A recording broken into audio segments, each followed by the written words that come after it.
Now it is time to introduce our main speaker for tonight, Ralph.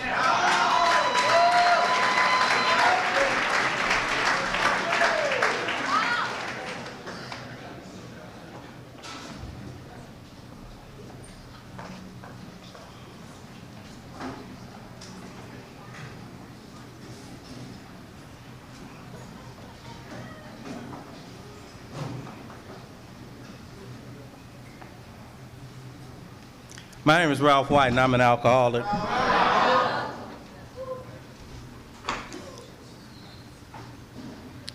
want to thank John for asking me to come out.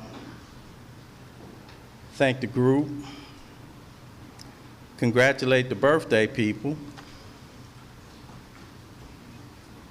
And I want to do the most important thing I can do tonight.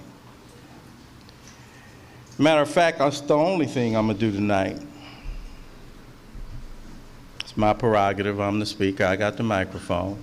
I want to do one thing tonight. I want to talk to our new friends. I want to welcome you to Alcoholics Anonymous. I want to let you know if you're having problems in drinking, or if you're drinking and having problems, this is probably the best step you can take from the cradle to the grave. I don't say it because I'm tonight's speaker, and I don't say it because it's the right thing to say when you get behind a podium in Alcoholics Anonymous. I don't say it because it's what everybody else says when they get up to this podium. I say it because this process, this power, and this fellowship that you introduced me to has been working in my life like nothing else I've discovered up to this point. Share with you in a general way what I used to be like, what happened, and what I'm like today, in the hopes that somebody sitting out there new will be thinking like I was thinking. I used to feel the same way. I used to do the same things. Or more important, I too want to have this thing. Grew up in South Central Los Angeles. I'm one of 6 boys. We stayed in a little 2-bedroom apartment. Moms and pops stayed in one room. The 6 boys stayed in 3 bunk beds in the other room. And my earliest memory of my old man was he was an alcoholic, and I did not want to be like him. My father was not abusive, and my father wasn't violent. My father was an absentee drunk. Every other Friday, you knew he wouldn't show up with a check. Had a mom that was pretty strong, though, and you know, my earliest memory of my own man, sometime I think back on it, and I've done a lot of inventories, and I've been able to discover some things. For the longest time, I walked around with a resentment because he left us. Truth of the matter was, he didn't leave us, he got put out. And I really don't know what it was like to be a drunk with 6 boys on your tip and trying to raise them. I do know that I didn't respect him, and he seemed weak, and my earliest memory was, man, I'm not gonna be my daddy. He got put out the house when I was 8 or 9 years old, and Miles proceeded to raise 6 boys by herself. Don't know about you, but I got an old Southern Baptist mom, and when you're grown, you get something that's called perspective. Perspective works a little bit like this. You got a mom that didn't have a high school education. You know, she was on welfare at the time, and she put herself back through high school, she put herself through college, she worked 2 jobs, she took in clothes that she washed and ironed for other folk, and when you're grown, you look back on your life and say, damn, I had a hell of a mom. Look how she sacrificed to raise her boys. But when you're a kid about 9 or 10 years old, and you're coming home from school on a Wednesday afternoon with a couple of partners, and you hit the front door, and mom's is in the living room with an ironing board up and a rag on her head, you don't feel proud. Feel ashamed and embarrassed. And if your name is Ralph, you start living in that prison I've lived in much of my life, and that's the prison of what I think you think about me. See, I'm trapped in what I think you think about me because I don't know what you really think about me, and I'll do whatever it takes to shape and form and mold your opinion around. I'll wine you, I'll dine you, I'll woo you, I'll con you, I'll bully you, I'll manipulate you, I'll buy you. Please like me. Now, I don't particularly have to like you, but please like me. You know. I always like to, at this point in the proceedings, clarify something because somebody's getting confused about what we got going on right now. Somebody's probably thinking to themselves, this guy might be an all right speaker. He's making eye contact with everybody, looking around the room. Don't let that fool you. I'm looking for the person whose attention is drifting, look like you're going to sleep. I'm going to work on you. You know, you'll like me. You like me before this is over with, right? Trapped in what I think you think about me. And, you know, you know, I share that story about you being from a poor family, and we didn't have money. You know, I grew up and we used to use the neighbor's phone next door because we didn't have a phone. First car in my house was the car I bought when I graduated from high school.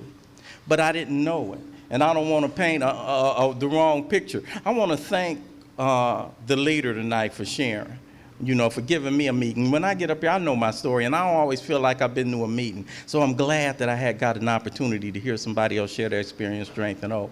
And my story's a little bit different, because even though I grew up, and you might think, damn, this guy had a hard childhood, grew up in South Central, 6 boys and 1. No. I wouldn't have changed the way I grew up for nothing in the world.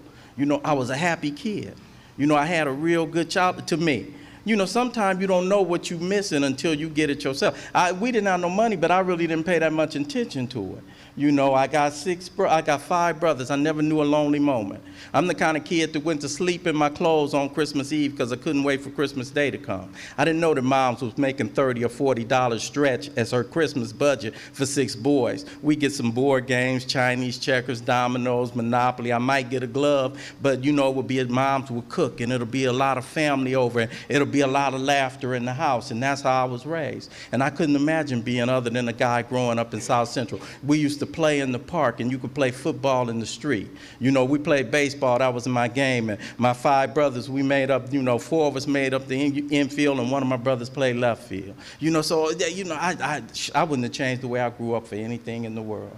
I'm not alcoholic because I'm from a broken home. Somebody in here grew up with both parents. I'm not an alcoholic because I'm a poor cat from South Central Los Angeles. Look around the room, that ain't the reason. I'm not an alcoholic because I'm a poor, I'm not alcoholic because I'm a poor brother. Look around, we know that ain't it. I'm not an alcoholic because we didn't grow up with no money. Somebody in here grew up with a silver spoon. I'm not an alcoholic because I'm a short guy. There's some big guys in here. I'm an alcoholic for 2 reasons and 2 reasons only. When I take one, I can't tell you when I'm going to stop. And 2, when I sincerely don't want to start again, I start again anyway. I'm bodily and mentally different. That's it. That's all. The rest is my story. My story goes a little bit like this. Every one of you had me in your classroom. I was usually class president or student body president, straight A student, teachers, pet, played ball, made all-stars. On the outside, should have been okay. On the inside, I've always felt like if you really knew me, you wouldn't like me. Yeah, I was teacher's pet. Yeah, I was straight A student, would have traded it all in if I could have been cool.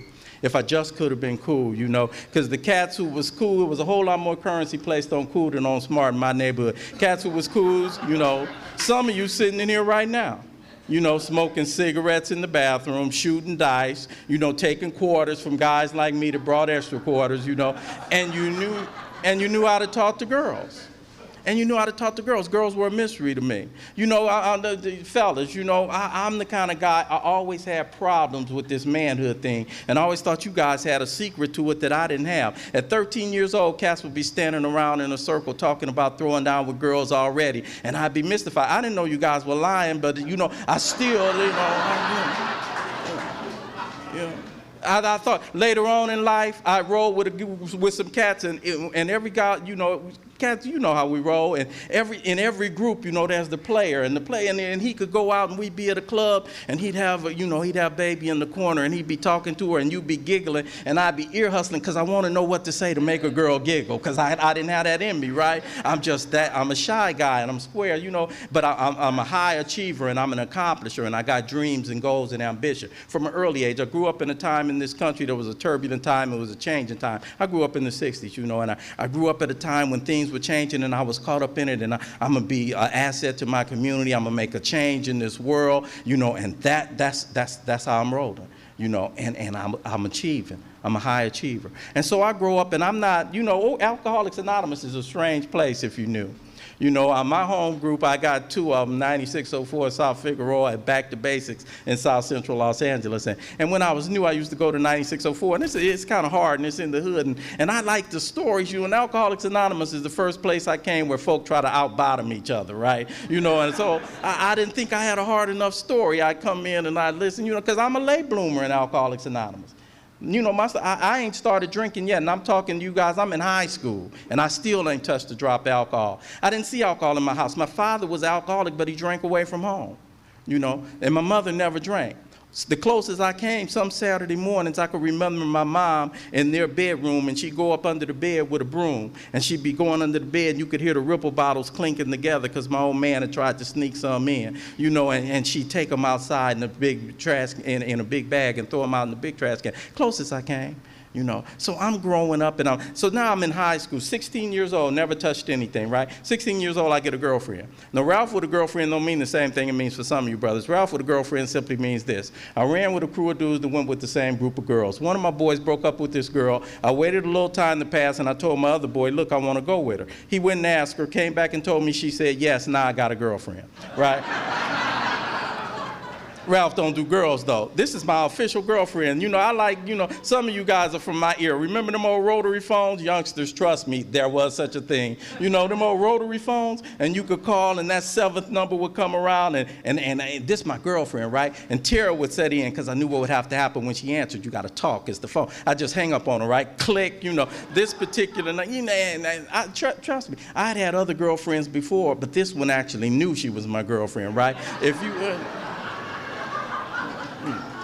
If you ask her, she say, I go with Ralph, right? And I just hang up on her. This particular night, I go out on a double date. Me and my girl in the back seat. We with an older partner of mine, him and his girl in the front seat. We go to a drive-in movie. Plastic cup of rum and Coke comes to the back seat this particular night. Drank that rum and Coke down real warm. Rushed back to the top of my brain. All of a sudden, Ralph's hands started doing things they had never done. Mouth started saying things that had never said. I'd arrived. Alcohol did for me what I couldn't do for myself. Gave me the courage to do and to be and to say things I wouldn't do, be, and say without it, and I liked it. I liked it a lot. My story is not one where I'm overnight alcoholic. You know, that first night that I drank, you know, I didn't throw up all over myself. I didn't get pissy drunk. I got a warm, tipsy feeling. I kissed and licked and sucked on my girl in some places I had never done before, you know,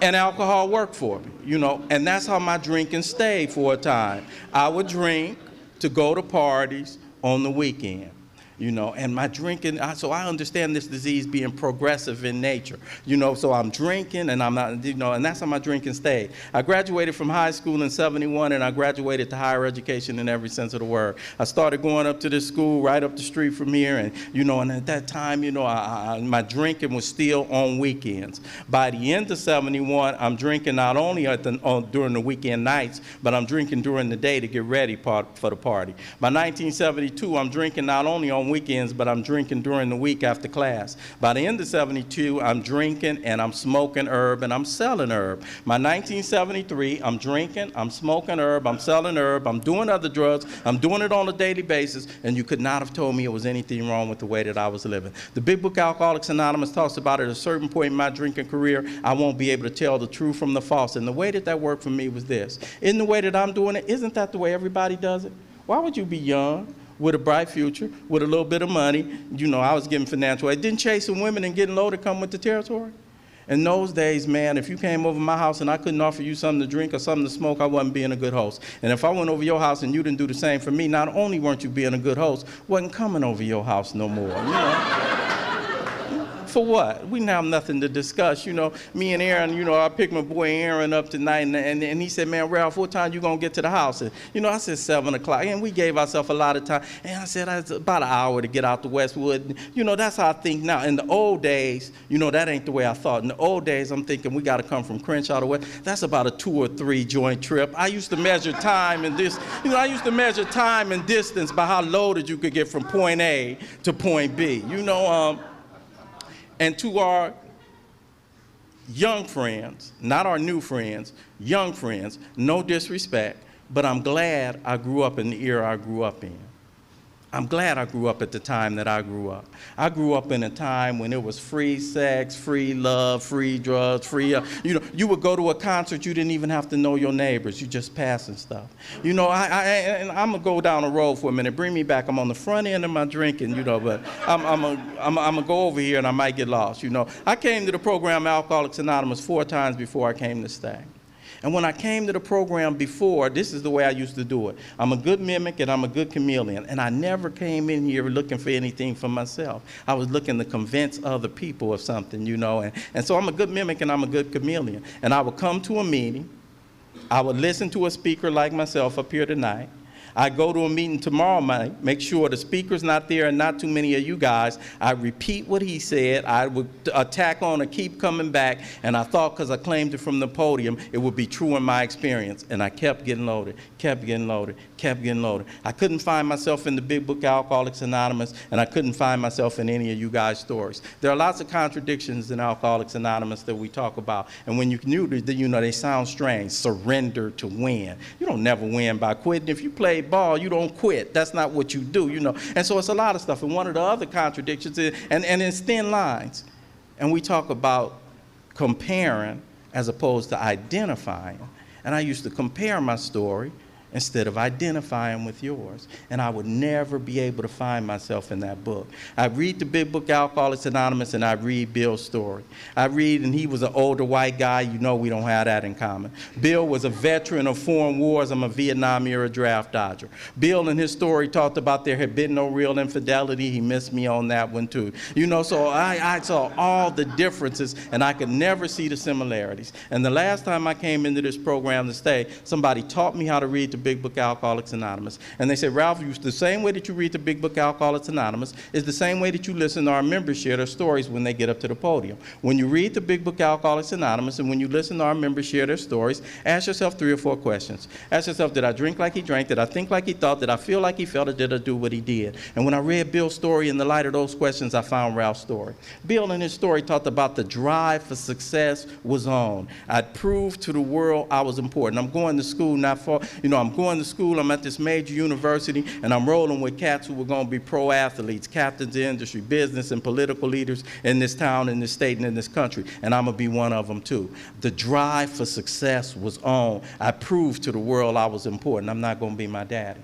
And that was my story. And just like Bill, drink was taking a more important and exhilarating part in my life. Living up in the dorms, that's all we did. We stayed up all night partying. In his story, he talked about little did he know from this combination of his drinking and his thinking. He said from his thinking and speculation, he would forge the weapon that would turn on him like a boomerang. That's Bill, the way he talked. My grandmother talked in a shortcut. My grandmother used to say, trouble always start out like fun, and that was it for me. I just didn't know, I was, unlike the first speaker, man, I wasn't drinking because I was up there. If you come from the time that I come from, you are not a product of the 60s and 70s. It's just what you do.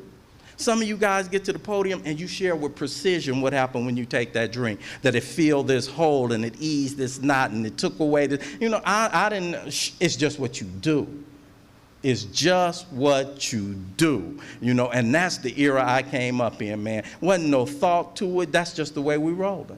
I'm in the company of some movers and some shakers, and I'm going to be right with them. And the world and my future look bright for me. First cat off my block to go to college, and I'm like, yeah, and so I'm doing the deal, man. I'm up here. I get out of school. I start working. I start having the kind of money that should have allowed me to acquire what normal people did. I never did that. Snapshot of Ralph's life. This is when I thought alcohol was working. I'd buy a car. I'd make exactly 3 car payments, then come find it. Come find it. First time I had a car repossessed, I had the nerve to call LAPD. I'm 9 months behind on the note, mind you. Look out, car missing, call the police. They do what they do, came back on the phone. No, your car wasn't stolen. The rightful owner just came and picked their shit up, And the next 2 times, I didn't even trip. I already knew. I'm the kind of brother never had a problem balancing a bank book. Payday, I got money. 2 days later, broke. 0. No problem balancing my bank book. I stayed in the crib, I lived in the crib from 1976 to 1979 without paying rent. A couple of baffling features about the disease I suffer from, and one of them is this. I can't see my relationship with alcohol until I'm free of it. I can't see what it's doing to me when I'm in the mix. So some of the things that are crystal clear to me now looking back were not at all clear to me when I was in it. One fact stands out real clear to me about the days when I thought it was working. I used to go to work for 2 weeks to live for 2 days. That's it, that's all. I live to get loaded. And I can't tell you the day or the time or the hour. I can't tell you where I was or what I was doing when alcohol ceased to be a luxury for me and became a necessity. I can tell you that it did happen for me. I'm one of these cats that's one of the ones that come in the rooms of Alcoholics Anonymous and play the regret game. If I only knew then what I know now, I never would have took that year right. Remind me of a story I like to tell about a little boy named Johnny. Johnny had a habit his father frowned on. Johnny used to like to play with himself. Father used to frown on it, and Father goes to work one day, comes home early, little Johnny's bedroom door is closed. Father opens the door without knocking. Sure enough, little Johnny's in the bedroom masturbating. Father looks at him and says, son, I thought I told you if you keep doing that, you'll go blind. Little Johnny looked up at his daddy and said, well, Daddy, can I just do it till I need glasses? You know, and that was,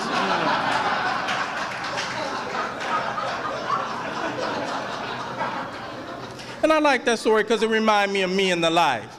I see Keith going down, I see you going down, I see you, I'm just going to do it till I need glasses. The book talks about seeking the Lord companion. Wasn't long before I became the Lord companion. We don't have enough time to tell you all the things that should have been signs along the way that I was having a problem with this thing, alcohol. I got married on a Saturday afternoon in April in 1980. I had a bachelor party the night before my wedding. A lot of guys at the bachelor party. None of them get married the next day. All of them have sense enough to go home at 2 or 3 o'clock in the morning. I'm still in my bachelor party till 7:30 in the morning, me and my brothers, right? They take me home at 7:30, they pour me in bed, they get me up at 10:30 for my 1 o'clock wedding. I'm toe up.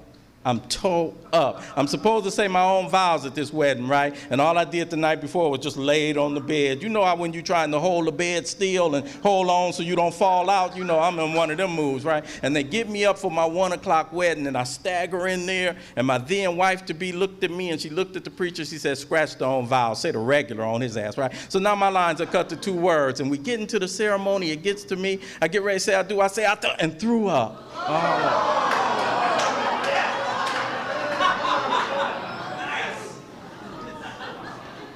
Passed out. Have not taken a wedding picture to this day.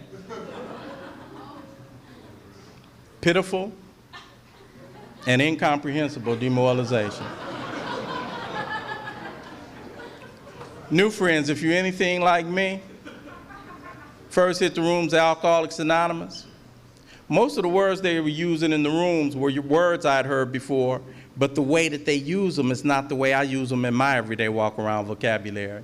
They were talking about a psychic change and this phenomena of craving and this allergy of the body, and I needed some help with all those the first time I came. But the moment I heard pitiful and incomprehensible demoralization, didn't need no help with that one. Folk like us don't need a dictionary for pitiful, incomprehensible demoralization. I live pitiful, incomprehensible demoralization up close and personal, and I lived it over and over and over again. See, I'm the kind of father and I'm the kind of husband. Remember sitting on my living room couch. Wife coming out the bathroom real fast, pulling her pants up, going to the dining room table, picking her purse up and clutching it real close to her as she went back to the bathroom. And I feel this tall because nobody was in the house but me and her, but it got like that in my house. I'm the kind of father and I'm the kind of husband. Remember coming home and sticking my key in the door. My wife and 2-year-old daughter sitting here and they're crying. I look over here and homeboy sitting in my seat with a gun pointed at my stomach talking about I want my money right now. Fellas, let me talk to you for just a minute. I don't know about the rest of you guys, but I always had a lot of fears. And I always had a lot of doubts about, do I have what it takes to be a father? Do I have what it takes to be a husband? Because if you're in the life, your track record already gives you your answer, right? Because what's the father's role and what's the husband's role? To protect and to provide. And it's a cold-blooded feeling, fellas. Laying in bed with a woman night after night after night after night, knowing not only aren't you protecting, knowing not only aren't you providing, you're the one bringing the wolf to the door. See, they came up in my house several times. Each time I pretended to call 77. See, I'm the kind of father and I'm the kind of husband. Remember sitting on my back porch, 2-year-old daughter coming outside pulling at my coat. Daddy, daddy, that's my piggy bank. Remember stopping and giving her a little grin. Don't worry, baby, daddy's gonna put some dollar bills in here for this change. And I wasn't raised to be stealing from my daughter, and I wasn't raised to be stealing from my wife. I was an alcoholic with no tools of recovery, and I did what it took to get what I needed to get. I've shared with you guys that I suffer from a disease that's progressive in nature. And in my experience, it's progressive in a couple of areas. Share one area already. It takes more than it used to take in order for me to get the same effect. But my disease is progressive in another area, my behavior. My behavior gets progressively worse. I'm willing to do more readily than I used to be willing to do in order to chase this thing. First time I hit my wife's purse, if you would hook me up to a polygraph, I would have passed when I told you I'm not stealing this money. Because I took $40 out and I made a vow. I'm going to replace this money before she knows it's missing. And I thought long and hard before I went up in the purse and took that $40. And I took that 40 out and I went and spent it up, and I came back looking for some more money, and she had moved the purse. And I didn't look that hard because I couldn't believe I had hit my wife's purse like that. And I said to myself, I'm going to replace this money before she knows it's missing. And I'm glad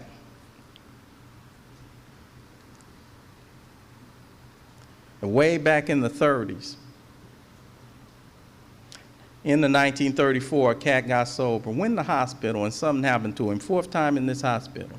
Something happened to him this fourth time. And he left the hospital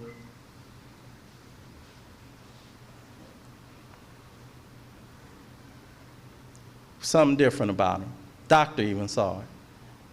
Doctor said, I don't know what happened this time, man, but you better hold on to it. And he went out handling his business for about 6 months. Took a business trip. Trip didn't go too well, and at the end of it, he found himself standing in a hotel lobby. And he got thirsty that night standing in that hotel lobby. It seemed like the bar must have been pretty close to the lobby, and he was looking at the bar, and he could hear the ice tinkling in the glasses. And remember what his partner told him back then, and at the end of 34, that you're going to have to work with another drunk if you want to keep this thing. And he desperately started calling some phone numbers. He got off a directory, and he came across the number of this lady who directed him to another lady who had a husband that was drinking. Talked to this cat, and the cat told him, come over to the house tomorrow. I'll give you 15 minutes. And Bill Wilson called on Dr. Bob Smith, and that 15-minute talk turned into about 6 hours. And those two gentlemen set about trying to call on drunks, and about 2 years, about 40 drunks were sober. And the doctor said to the New York hustler stockbroker, how are we going to let Ralph White know what we found when it's his turn? And the stockbroker said, we're going to put it in a book. And they put me in that book. They put me in that book. Because 2 weeks after I made that vow to replace that money before she knows it's missing, the same scenario presented. And I was out doing what I do, and I came in looking for some more money again. And the idea of replacing the money didn't come to mind. Got a line in that book that describes me to a T. We don't know why, but the alcoholic be unable to recall with sufficient force. Pain, suffering, humiliation of weeks or even days ago. That idea about replacing the money didn't come to mind. It got replaced by a new thought. Last time I took 40 out and came looking for some more money. This time I'll take all the money out, and that I don't spend up, I'll sneak it back in the purse. And I was off and running to hit my wife's purse on a regular basis. She started sleeping with it up under the pillow. That wouldn't stop me. I crawl up on the side of the bed, and I come out, and I did that one too many times, and I left one Wednesday and came back on a Monday, or else the reverse. And the note was on the screen door, the rest of your stuff is at your mama's house. The suitcase was on the porch. I'm put out of my house. I'm now my daddy. And over the course of that next year, my 5 brothers got put out their respective homes, and we all ended up in my mom's house, and we damn near killed her. When I first got put out of my house and went to stay at my mom's house, my ex-wife thought it was something salvageable about this piece of man she married. And she used to bring my daughter over to my mother's house on Saturday afternoons so we could keep a father-daughter relationship. And I gotta let you know that I wanted to be a father to my little girl with everything in me. I really, really, really did. I wanted to take my girl to Disneyland and Magic Mountain. I wanted to take her to a movie on a Saturday afternoon. I wanted to walk up the street with her little hand in my big hand, take her to the store and buy her ice cream. I wanted to sit her in my lap and read stories to her. I wanted to tuck her in bed at night and get a good night kiss. I wanted to get the look from my little girl that I've seen men in this fellowship get since I've been here. The look like, this is my daddy and this is my hero. And the best I could do on those Saturday afternoons was 30 minutes. 30 minutes. Tell my mom something like I'm going to the store to buy Rain some ice cream. I would disappear. I'd sneak back on Sunday night when her mom was picking her up. And I could still remember some of those long Sunday nights. Those 2 heads in the car and the headlights backing out the driveway. Peeking around the side of my mom's house with tears flowing. thinking to myself, there goes my life, backing out this driveway. And I've heard a lot of people share about being scared of dying out there, and that's not a part of my story. I was never scared of dying. I was scared I was going to keep waking up to the same old thing. Monday the same as Tuesday, the same as Sunday, the same as Christmas, over and over and over again.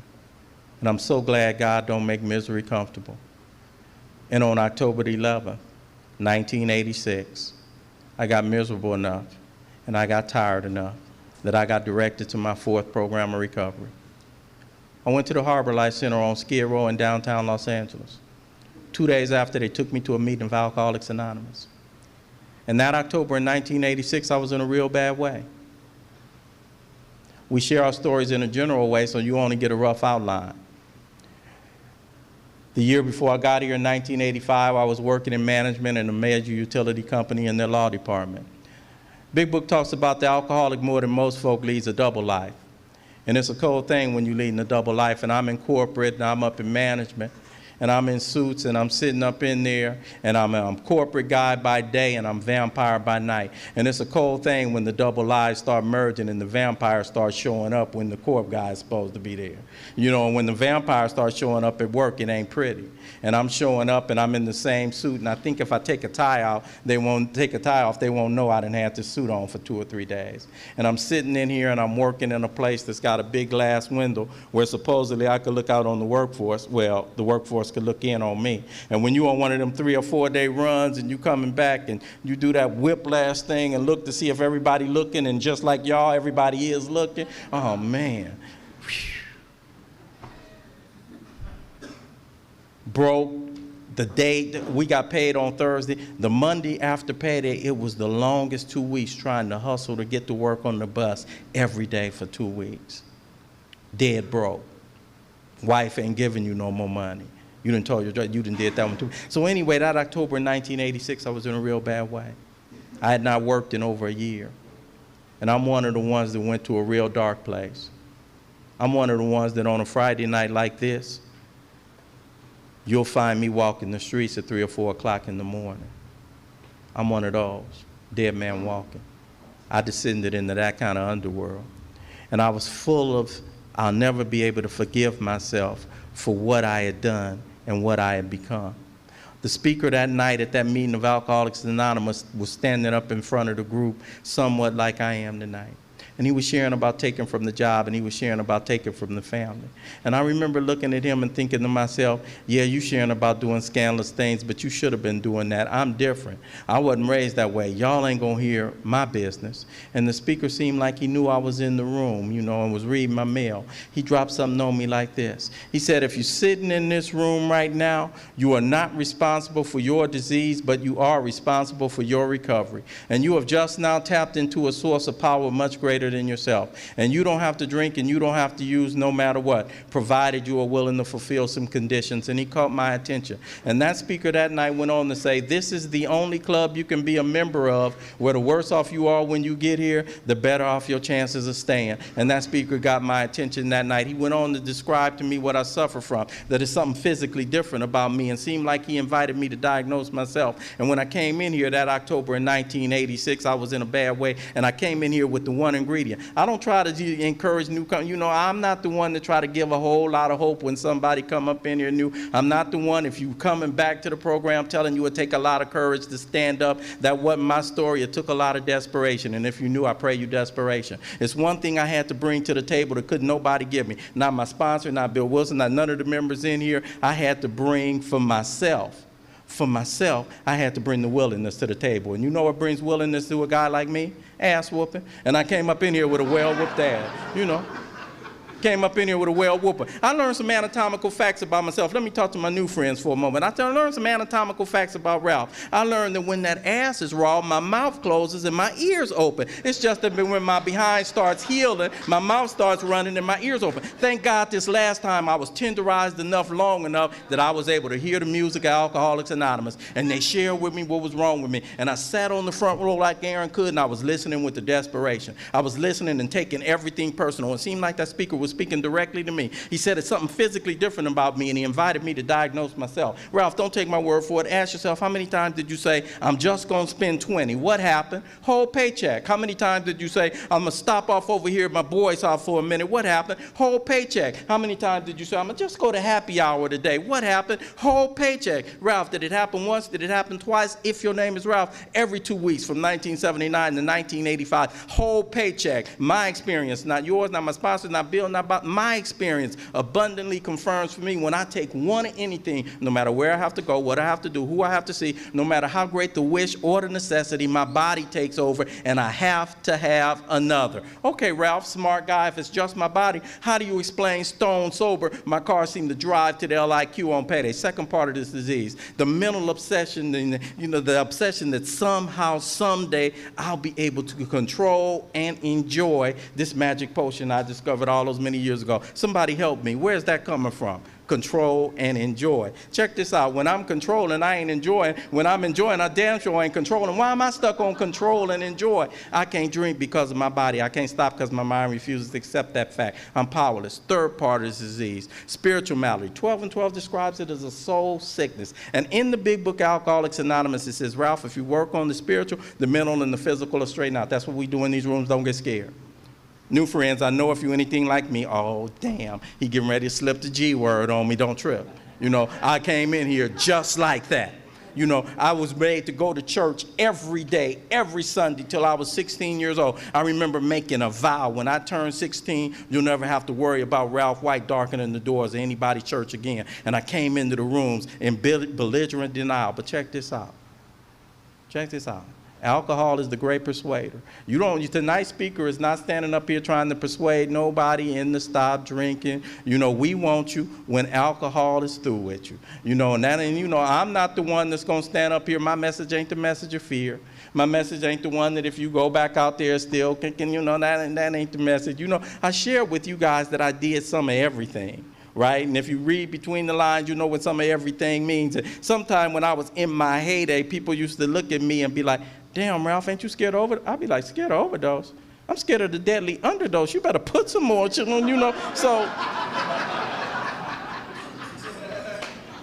So the message of fear ain't the message of the whole. It's alcoholic. The big book, Alcoholics Anonymous, talks about a message that's got to have depth and that's got to have weight. And the message tonight's speaker brings to you that's got the most depth and the most weight is you're looking at a guy who at 33 years old had given up on life. You're looking at a guy who at 33 years old had not answered anybody's 8 o'clock or 9 o'clock wake-up call to go to work in so long, I no longer thought I was employable. You're looking at a guy who at 33 years old did not know where his little girl was going to school and didn't know where his family was living. I was sleeping in the back of my mother's garage and I was eating lemons off a neighbor's lemon tree for breakfast. And you found me in that condition. And I found my way to the rooms of Alcoholics Anonymous. And the men and women in this fellowship loved me and nursed me back to health. And you gave me a way out upon which we all agree. And you gave me something I wasn't looking for when I came. I came up in here trying to learn how not to spend a whole paycheck every 2 weeks, and I was hoping to get my old lady back. She came back not in the capacity of my old lady, but as a best friend, and I got a whole lot more than learning how not to spend a whole paycheck. I got a whole lot more in these 22 plus years of being in the rooms of Alcoholics Anonymous. New friends, one of the first things I did, I jumped in the middle of the herd. When you see those National Geographic movies and you look at the lions and they laying dead and they checking out the gazelles, they never run into the middle of the gazelles. They look for the ones that's kind of like to the side of the watering hole, lingering around the herd. Get in the middle. Get in the middle of the herd. That's what they said to me. And I jumped up in this thing, man, and my life took off. My life took off. We don't have enough time for me to share with you all the things that should have been. That I've been abundantly blessed, and I'm grateful. I'm still grateful to the rooms of Alcoholics Anonymous. 22 plus years later, I was able to get married and I got the I-do out. I even got the pictures to prove it, I got a 14-year-old daughter at home who's never seen her daddy loaded, and one day at a time she never will. I travel all over the place and I leave, and here's the miracle of it. I might leave on a Thursday and tell my girl I'll be back on Monday, and I never see the flicker of fear or doubt like, is daddy coming home? Because she don't know that guy. Daddy's always home. That 2-year-old daughter whose piggy bank I was going in, she's 25 years old right now. She's going into her 3rd year of law school at the University of San Francisco. And on the regular, from my 2 girls, I get the look from them like, this is my daddy and this is my hero. And I got to share with you that with all those blessings, and I done had things, and I done had a lot of things. And in this past year, I've been in what feels like the longest valley that I've been in. Me and Aaron share all the time, and we share a home group, and we share in the morning. And in my 22nd year, I said, I feel like I need to go in a recovery home at 22 years of recovery. I feel you. When you were talking about that place, that emotional place, Bill Wilson talked about emotional sobriety, the next frontier. So I understand what we talk about when we talk about going places sometimes in recovery. And I have friends and I have sponsees, and they'll share with me, damn, Ralph, I thought you talked about God won't give me more than I can handle. Yeah, that's true, but life will. And sometimes life deals up more than I can handle. That's why I need God. And I want to let you know that in this last year, my year of living danger, I like to call it my winter. I've lost everything material. I lost everything that I used to think makes me who it is that I am. I lost everything that makes me and contributes to my image. When I stand up in front of the group and tell you guys, yeah, I've been making, I lost a 20-year marriage, I'm out of. I lost a home in this past year. I don't have any money. I'm broker than I've ever been. I'm in a profession that, I live real good for a few years, but if you live raggedy like me, in recovery, if you live raggedy like me sometime, you pay the prices for the way that you live. But check this out. As raggedy as I live, I stand on the 3rd step. Been standing on it since the time I took it. And my life ain't my business no more. When I got on my knees and said, God, do something with this piece of man. You delivered me from something. And every now and then, if you're in a dark place, if you in that valley, grow where you planted. You can grow in the valley. I'm here to let you know that there's going to be something. The sayings that people say all the time. When one door closes, another one opens. Yeah, but it's hell in the hallway. Yeah, but thank God I got a lot of y'all in the hallway with me. And I'm here to let you know sometimes. I am so grateful. I'm so grateful to have tapped into a power. I'm so grateful to have tapped into a fellowship that tells me what's really going on. Because I'm an image guy. I'm a material guy. And I want to measure a spiritual life by material yardstick, and that ain't the way. Sometimes spiritual growth is measured by what you don't have. And in this valley, I learned that I got some stuff that I wasn't looking for. In this long winter of mine, I learned that it's some stuff. I stand up as a grown-ass man, and I have value, and I have worth. I was looking, at the beginning of this, and most of us come up in here, and we have a spiritual life that we're trying to grow and we're trying to develop. We're trying to enlarge and perfect it. And it has some phases, and mine has had some stages. Most of us start out in our prayer life with like 3 different stages. 1, help me. First prayer I said before I got sober, God, help me. And he did. Next one is grant me. Grant me strength as I go from here. Grant me the serenity. Do that 3rd step prayer. Do something with me. And finally, I mature and I graduate and I get to that last phase. Use me. And he's been using me. And it's a hell of a thing to be useful. It's a hell of a thing to be purpose-filled. It's a hell of a thing to have something to give to somebody. Because I always thought it was a measure of what it is that I have. And in this, man, I've been telling myself all the time, and I have to say it to myself. Ralph, what make you think he saved you from that cesspool to let you drown in the bathtub? I know that he got something else for me to do. And he works with me through my adversities. And the things I see as adversities of my life, God's opportunities for me to grow. He got something that I'm uniquely qualified to do, and he got something that you're uniquely qualified to do. And the way that he qualifies each and every one of us is not through our victories and not through our conquest, not through those things, through our adversity. Through our adversity. Somebody else gonna need to know that I can suffer through the loss of a loved one. Well, somebody in here didn't have the loss of a loved one. Somebody else is gonna have to know that I can lose a house and not have to drink. Done check, done that one. Somebody else gonna have to know that you can lose a 20-year marriage and not have to drink. Check, done that one. Somebody else gonna have to know that you can have money, get money, lose money, keep it moving. Check, done that one. Somebody else gonna have to know. Somebody else is gonna have to know. And I'm grateful, man. I didn't come up in here looking for that. If you're in a dark place, if you're in that dark place, answer, is it all right now? That's what my sponsor always says. Is it all right now? Forget tomorrow. Forget next week. Forget if the kids or if he or if she don't start acting right now while that long-winded speaker is talking. Is it all right now? And every right now kept being all right. and I'd be on the other side and I'd have something. When I got on my knees, I said, God, I offer myself to you to build with me and to do with me as you will. Relieve me of the bondage of self that I might better take away my difficulties, not just because I don't want to face them, so victory over them will bear witness to those I would help. If I'm going to have some difficulties, I'm going to have something for me. If God can handle anything, I'm going to have something for him to handle. Somebody in here just got something for him to handle. Somebody in here just got something for him to handle. And he's getting ready to use you. Be glad in it. You know, I am grateful. I'm still grateful 22 years later, you know. I'm the one that you'll never hear Ralph White say, I don't know why I'm sober. I know exactly why I'm sober. I get a blessing so that I can be a blessing. Recovery for me is a gift from God. What I do with my recovery, that's my gift to God. My name is Ralph White. I am an alcoholic.